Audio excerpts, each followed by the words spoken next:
Hello, America, and welcome to another Founders Friday on the Glenn Beck program. Somebody asked me just before we went on the air how these shows are being rated. And I have to tell you, we didn't think anybody would watch. We thought, we'll give this a whirl, see if everybody wants to watch it. They're wildly highly rated, and I thank you for watching. There is a hunger in America for the truth. And tonight, I think we're going to blow your mind. You're going to have to ask yourself a couple of questions by the end of the program.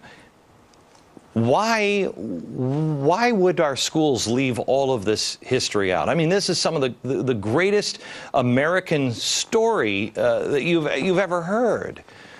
Why would they do that? And it's everywhere. You just don't know where to look. If you take a look at the revolutionary paintings of revolutionary times, here it is. This is the Boston Tea Party. Bunch of white guys, and then these people strangely looking like Indians, and they're not. But that's it. Not a lot of racial diversity. If you watch movies, one a great movie. This is John Adams. You watch John Adams, and you don't see a lot of racial diversity. I'm currently watching Johnny Tremaine. This is. I love this movie. I remember this growing up. I was watching it with my kids just last night, and I noticed there are a couple of American Indians, but you don't see any African Americans unless they're slaves. They will show people as slaves, but that's it. Now, I want to show you a painting of the Battle of Bunker Hill. Here's the Battle of Bunker Hill. Bunch of white guys, right? Unless you know where to look. Right here. That's Peter Salem. He was actually the hero of the battle. It doesn't look like he's a hero there. He looks like he's cowering behind the white guy with a sword. He was the hero of the battle. And he saved scores of American lives that day. Why don't we know this? Look at the picture of the Battle of Lexington. 150 Americans. There it is. Do you see any faces of color in this painting? They were all members of the Reverend Jonas Clark's church. They went out. They were actually, if I'm not mistaken, David, they were in church at the time, right? He called them together at church, okay. Yes. So we called together at church and then said, let's go.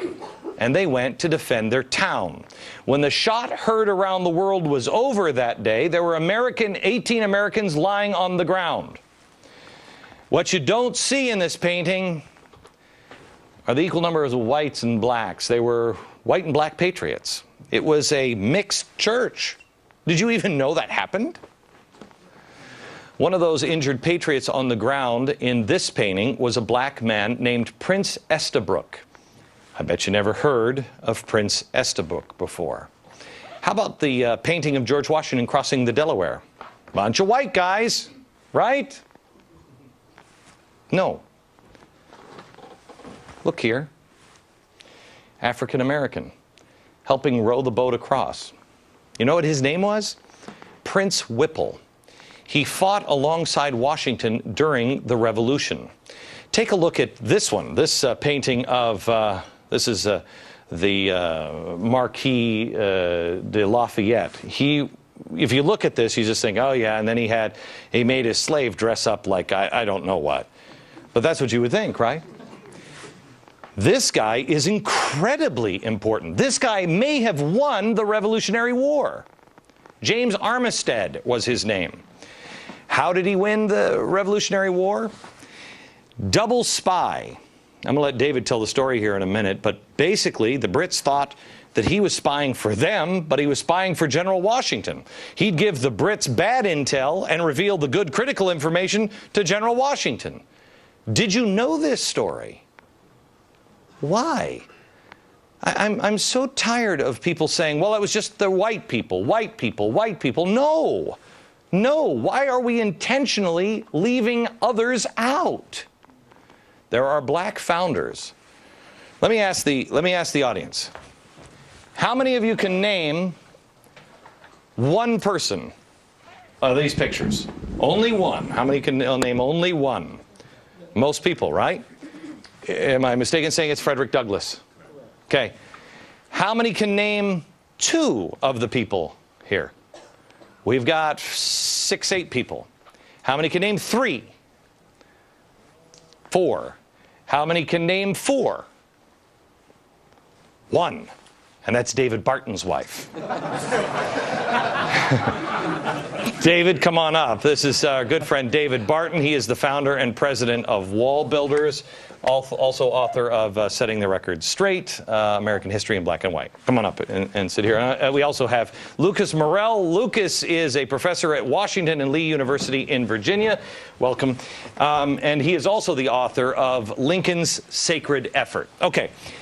David, where do we start? Maybe we should start with James Armistead. Yeah, the spy. It's a great one, because James Armistead, after the Battle of Richmond, he's in Virginia, and a lot of the battles do not happen in Virginia. But after the siege of Richmond, he's there. He sees what the British have done in his home state, and he goes to enlist. He said, "I want to help." And he really, I don't know why, but he liked Lafayette. He went to Lafayette, young French general, 19 years old, said, "I want to fight with you." And so they make this agreement, and what happens is James Armistead goes over to Benedict Arnold's camp. He's a British general then, traitor British general. And he says, "Oh, these mean Americans, they mistreat me. I've escaped as a slave. Please let me stay with you." And Arnold says, "Okay, you can wait on us." And so he is part of Benedict Arnold's staff, waiting on Benedict Arnold. And Arnold's one of the generals, which means he meets with all the other generals.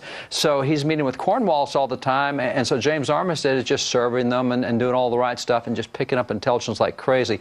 Every day he gets back with Lafayette, says, "Here's what they're doing. Here's where they're going. Here's what they're going to do next." And kept feeding the information back.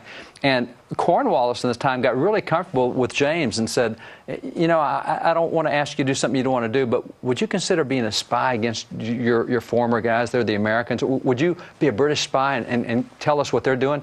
He said, "Yeah, I guess if you want me to, I will. You know, if you're going to force me to, I will." So he goes back. It'd be tough getting across the lines, though, but I'll risk it for you. I'll try it. Right. So he ends up saying, "Yeah, I'll do it." And what happens is when they leave Richmond, they decide that they're going down to Yorktown, and they're going to go down there. So what happens is Armistead's fed all that information to Washington, Lafayette. They're going to Yorktown. And he's let the British know that, oh, there's no Americans around down there. It's a real safe place to go. The Americans are elsewhere.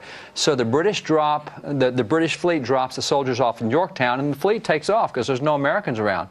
Right then, the French fleet came in and blockaded the port, so the British couldn't get their ships back.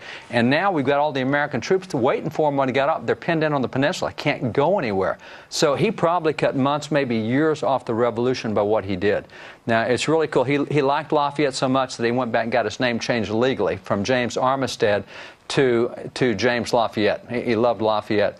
And so Lafayette left America in 1784, went back to France. He came back here in 1824 for his farewell tour. Last time he's going to be in America. He's an old man. There's a painting of Lafayette that hangs inside the House chambers, the U.S. Congress, of Lafayette, the old man, on his farewell tour. And everywhere Lafayette went, there were hundreds of thousands of Americans lining the roads. When he went through Richmond 40 years later, he looked over and spotted his old friend James right in the crowd. Picked him out, called him a name. They went and hugged and embraced, and it was really cool. Why do we not know this story, because really, you talk to African Americans, and they'll say, "Well, I mean, I think I had Al Sharpton say this to me. Well, you give me somebody like Rosa Parks up there. He said this about these three gentlemen. Yeah. Get rid of all the white guys. You give me somebody like Rosa Parks up there. Why don't you have any color there?"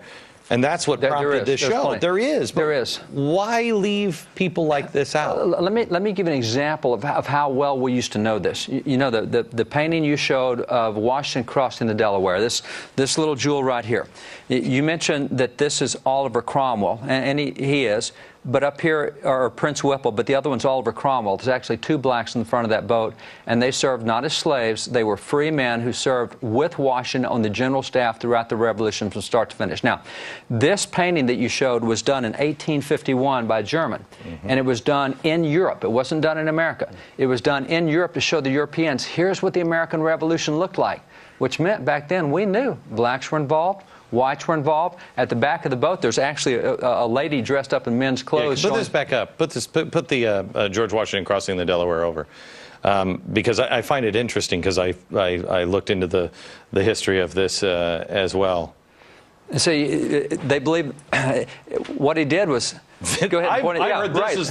this is the lady, but who are you saying? Right there, right there. That's the lady. Right here. Right there. Yeah, and okay. the two guys up front, the very front guy, Oliver Cromwell, and you pointed to Prince Whipple behind him there. I mean, this was done to show Europe, hey, here's what America did in the Revolution. Right. Everybody came together. We don't show that today. I mean, it used to be that we knew. This book right here is an old textbook from 1855. It's a great book. It's written by a black historian, a first black appointed federal office. It's called The Colored Patriots of the American Revolution. Now, we studied that as a textbook. That is not a skinny little book that we have there. I mean, there's a lot of patriots in the American Revolution that we studied.